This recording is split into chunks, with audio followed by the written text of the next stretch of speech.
जय करवा चौथ माता। दोस्तों, स्वागत है आप सभी का एक बार फिर से। भक्तों, कई वर्षों बाद एक दिव्य, दुर्लभ और अद्भुत संयोग में 2024 में करवा चौथ पढ़ने जा रही है। दोस्तों, करवा चौथ 2024 में कब है और कब निकलेगा चांद और क्या है, पूजा का शुभ मुहूर्त और सर्गी के समय क्या खाना है, कौन देता है, जानिए सब कुछ ज्योतिष के अनुसार। भक्तों, भारत में हिंदू धर्म ग्रंथों, पौराणिक ग्रंथों और शास्त्र आदि के अनुसार हर महीने कोई न कोई उपवास, कोई न कोई पर्व, त्योहार या संस्कार आदि आता ही रहता है। लेकिन कार्तिक मास के शुक्ल पक्ष की चतुर्थी को जो व्रत किया जाता है, उसका सुहागिन स्त्रियों के लिए बहुत अधिक महत्व होता है। दरअसल इस दिन को करवा चौथ का व्रत किया जाता है।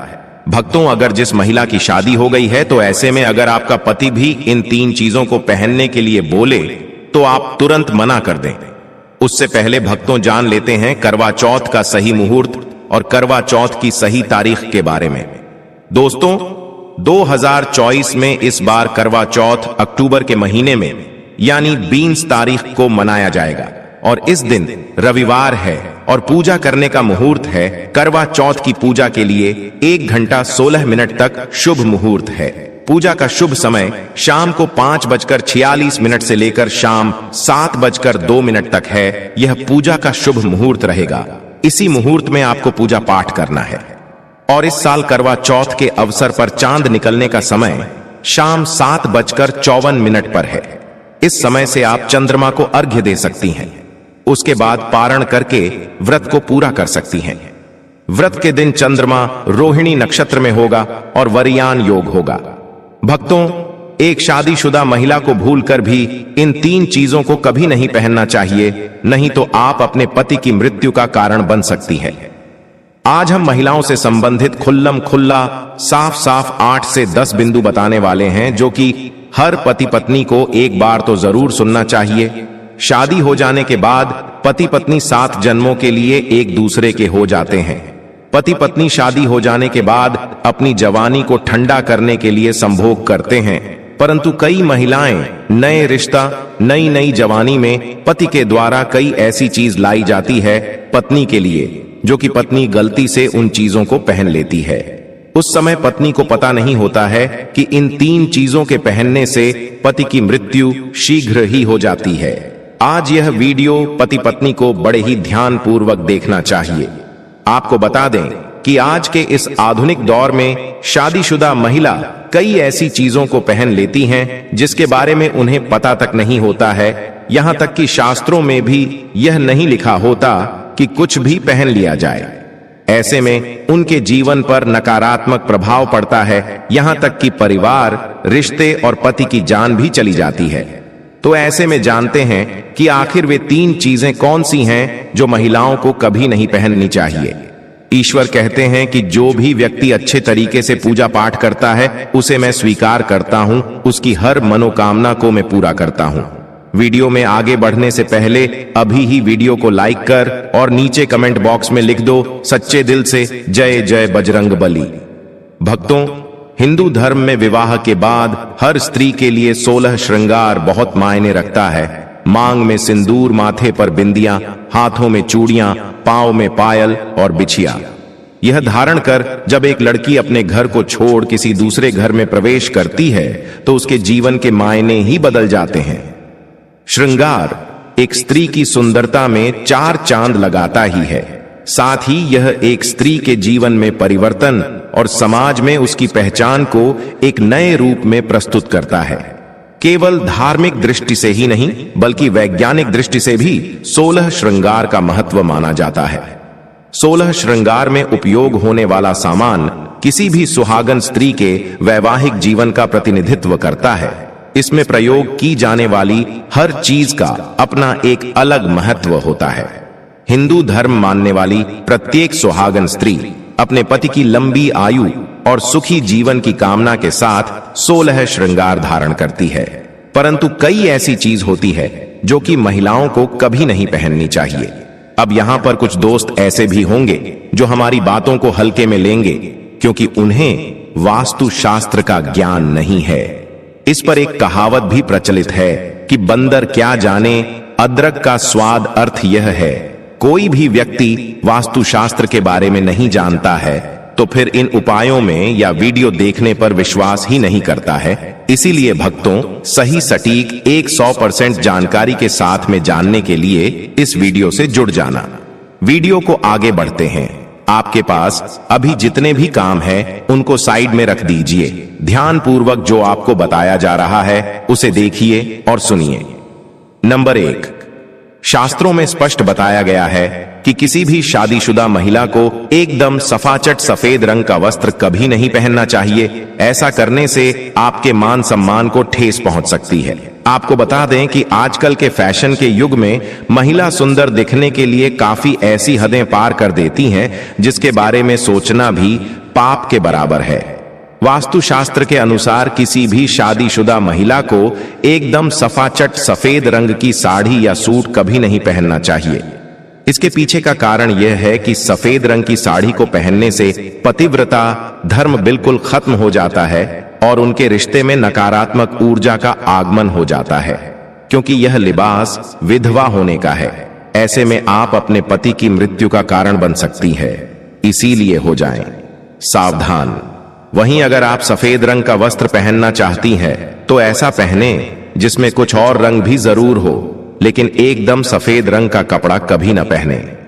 नंबर 2, इस आधुनिक दौर में महिलाएं सुंदर दिखने के लिए पैरों में सोने की पायल और बिछियां पहन लेती हैं, जो कि शादीशुदा महिलाओं के लिए पूरी तरह से अशुभ माना जाता है।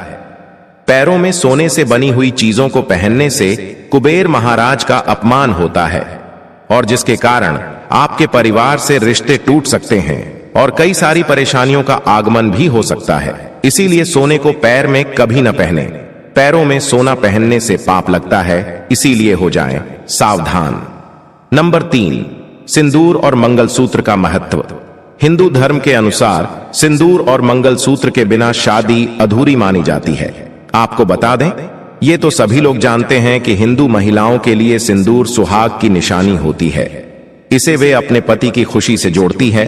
ऐसे में अगर जो महिला विवाहित होकर भी सिंदूर न लगाएं तो दुनिया का सबसे बड़ा पाप माना गया है और आपके इस पवित्र रिश्ते को और व्यक्ति मनहूसियत का नाम दे सकते हैं।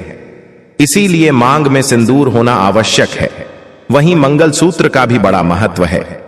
मंगलसूत्र में सोना या पीतल भले ही न लगा हो, लेकिन पीले धागे में काले मोती जरूर होने चाहिए। ऐसा माना जाता है कि मंगलसूत्र का पीला हिस्सा माता पार्वती और काला हिस्सा भगवान शिव माना गया है। शास्त्रों के अनुसार शादी होने के बावजूद भी जो महिलाएं मंगलसूत्र न पहनती हैं तो सबसे बड़ा पाप है।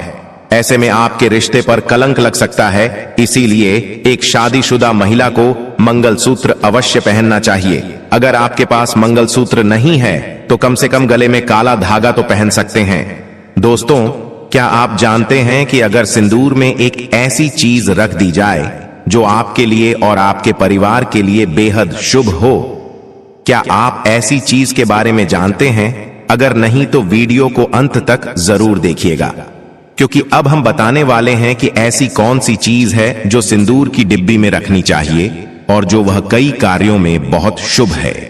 धार्मिक मान्यता के अनुसार सिंदूर लगाने के कई नियम होते हैं जिनका पालन करना अनिवार्य होता है।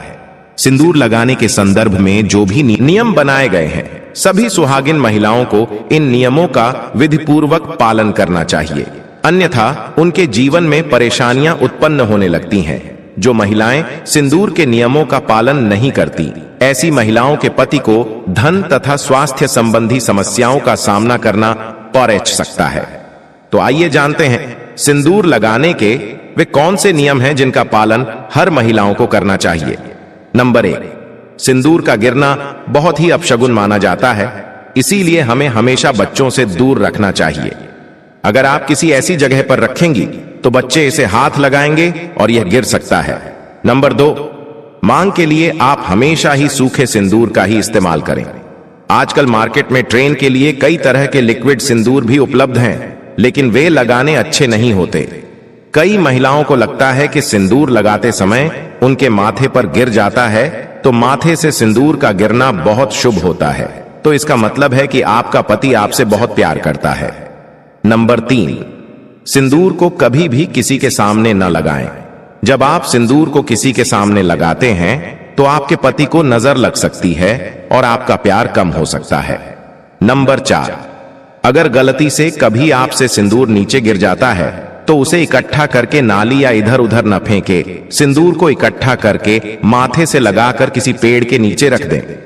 नंबर 5, अगर आप सूखा सिंदूर सही तरीके से नहीं लगता है तो आप अपनी उंगलियां माचिस की तीली को थोड़ा सा गीला करके सिंदूर में मिक्स करके माथे पर लगा लें। इससे सिंदूर न ही फैलेगा और न ही आपके चेहरे पर गिरेगा। नंबर 6, शादीशुदा महिलाओं को सदैव सिंदूर अपने पैसे से खरीद कर ही लगाना चाहिए। किसी अन्य के पैसे से खरीदा गया सिंदूर लगाने से बचें। लेकिन वहीं अगर किसी का दिया हुआ सिंदूर अगर कोई महिला लगाती है तो इससे बहुत बड़ा अनर्थ हो सकता है, जिसकी आपने कभी अपेक्षा भी नहीं की होगी, और साथ ही धन वैभव की कमी और पति को किसी भी तरह से सफलता ना मिलना, घर में क्लेश का वातावरण रहना, घर में इस प्रकार का वातावरण बन जाता है। नंबर 7, इसके साथ ही कभी भी महिला को बगैर नहाए मांग में सिंदूर नहीं लगाना चाहिए।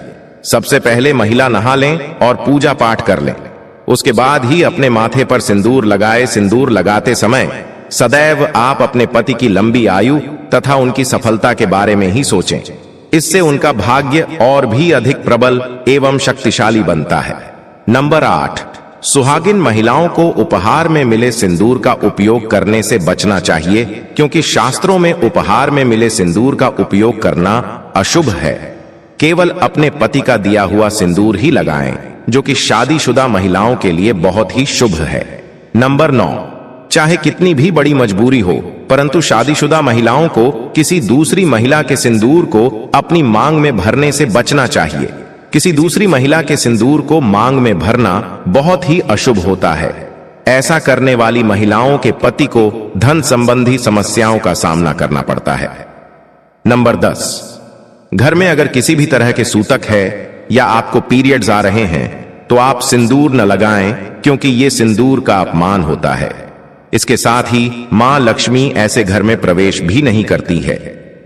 पीरियड्स के दौरान महिलाओं को कई काम करने की मनाही होती है, जैसे रसोई में जाना, अचार छूना, पूजा पाठ करना या मंदिर जाना आदि। दोस्तों, हिंदू धर्म में ऐसी मान्यता है कि पीरियड्स के दौरान महिला द्वारा तुलसी में जल डालने से तुलसी का पौधा सूख जाता है, क्योंकि इस समय महिलाओं के शरीर में ऊर्जा का संचार अधिक होता है। इस ऊर्जा को भगवान सहन नहीं कर पाते, इसलिए पीरियड्स के दौरान पूजा पाठ करना या मंदिर जाना वर्जित है। दोस्तों, प्राचीन काल में मंत्रोच्चार और अनुष्ठान के बिना पूजा अधूरी मानी जाती थी। इसमें बहुत समय लगता था। दोस्तों, पीरियड्स के दौरान महिलाओं को इतनी देर बैठकर पूजा पाठ व अनुष्ठान करने में समस्याओं का सामना न करना पड़े, इसके लिए उन्हें इन 5 दिनों तक पूजा पाठ से दूर रखा जाता था।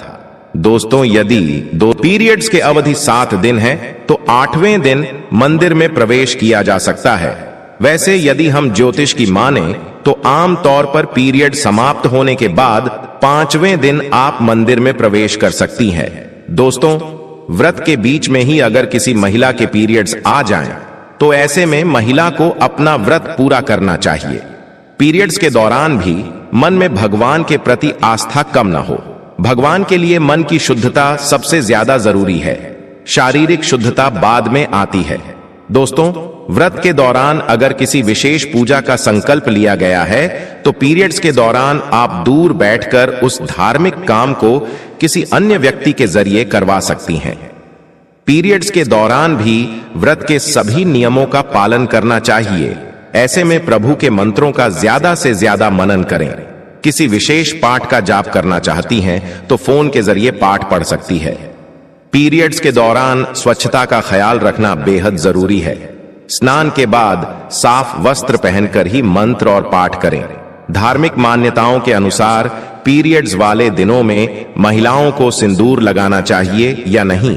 सिंदूर, जिसे कुमकुम के नाम से भी जाना जाता है, इसे मुख्य रूप से विवाह का प्रतीक माना जाता है। ऐसा माना जाता है कि हिंदू शादी की रस्म तभी पूरी होती है जब वह मंडप में वधू की मांग में सिंदूर लगाता है। सिंदूर को विवाह का प्रतीक माना जाता है। विवाहित महिलाएं अपने माथे के बीच से सिर के मध्य तक बालों के बीच में सिंदूर लगाती हैं। दरअसल यह प्रथा सदियों से चली आ रही है और मांग में सिंदूर लगाना सुहागिनों के मुख्य श्रृंगार में से एक माना जाता है। अधिकांश हिंदू विवाह समारोहों में सिंदूर लगाने की रस्म सबसे महत्वपूर्ण रीति रिवाजों में से एक होती है और शादी के बाद भी सिंदूर लगाने के नियम होते हैं, जिसे हर एक सुहागिन स्त्री ध्यान में रखती है। चूंकि सिंदूर को सुहाग का प्रतीक माना जाता है, इसलिए महिलाएं पति की लंबी उम्र की कामना के साथ मांग में सिंदूर लगाती हैं। भक्तों, शास्त्रों में तो सिंदूर लगाना बेहद ही शुभ माना गया है, लेकिन पीरियड्स के दौरान जो विवाहित महिलाएं होती हैं उन्हें अशुद्ध माना जाता है। इसलिए कभी भी शादीशुदा महिलाओं को पीरियड्स में सिंदूर नहीं लगाना चाहिए। दोस्तों, करवा चौथ का व्रत किसे नहीं रखना चाहिए, आइए जानते हैं। सबसे पहली बार करवा चौथ का व्रत सुहागिन महिला या जिनका रिश्ता तय हो गया है तो वहीं स्त्रियां यह व्रत रख सकती हैं। अगर जो महिला अपने पति से लड़ती झगड़ती है तथा नफरत करती है तो उसे यह व्रत नहीं रखना चाहिए, क्योंकि यह त्योहार प्यार का है, नफरत का नहीं।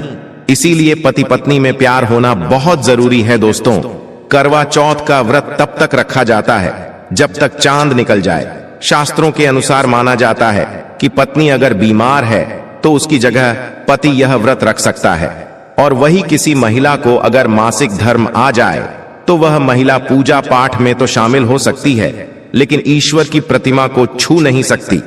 वह घर में किसी और से पूजा पाठ करवा सकती है। आप चाहे तो अपने पति से भी पूजा करवा सकती है। ऐसे में आप कथा भी सुन सकती हैं, लेकिन भगवान की प्रतिमा को स्पर्श न करें। आप व्रत का पालन वैसे ही करें जैसे आप करते चले आ रहे हैं, परंतु ईश्वर की प्रतिमा को स्पर्श न करें। मासिक धर्म में व्रत रखने की मनाही नहीं है, या आप मासिक धर्म को रोकने के लिए मेडिसिन भी खा सकते हैं, जिससे आपको इस समस्या से छुटकारा मिल सकता है। दोस्तों, वहीं गर्भवती महिला भी करवा चौथ का व्रत रख सकती है। दोस्तों, आज की शास्त्रों संबंधित वीडियो में यह जानकारी आपको कैसी लगी, हमें कमेंट बॉक्स में जरूर बताएं, और कमेंट बॉक्स में सच्चे दिल से हर हर महादेव, जय मां लक्ष्मी अवश्य लिखें। स्वस्थ रहें, सुरक्षित रहें। धन्यवाद।